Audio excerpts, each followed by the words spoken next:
I'm a scientist. I've been a Christian for about as long as I've been a professional scientist, and I'm often asked, how do you reconcile those two? And that question has always been a puzzle for me because it's never been an issue. But I am aware of other scientists who are Christian believers and believers in other faith traditions as well, who haven't had the understanding and encouragement that I've been fortunate enough to have in the churches and communities that I've been involved in.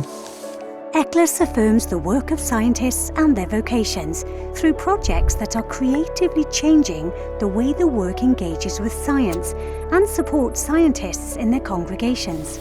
Scientists in congregations is all about helping churches to celebrate and support the scientists that are part of their membership. What we'd like to do is get the story of science as God's gift to the church, studied and digested within the church communities that support the projects, hence study courses, developing material for teaching and worship in the churches afterwards. And we've seen remarkable ideas spring from the most unlikely places.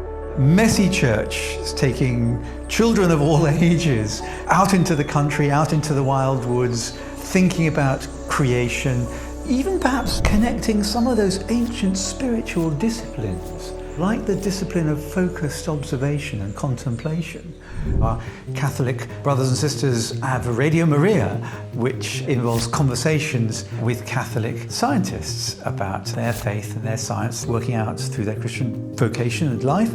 There are churches like in Stalybridge who are doing projects with schools, where churches connect with scientists and with young people.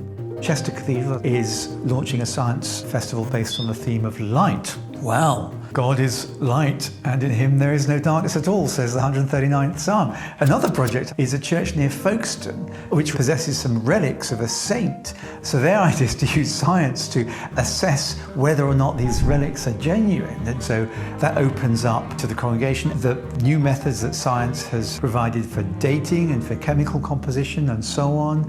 And another of the very exciting projects is with the Riding Lights Theatre Company on the questions around artificial intelligence and robots in the future.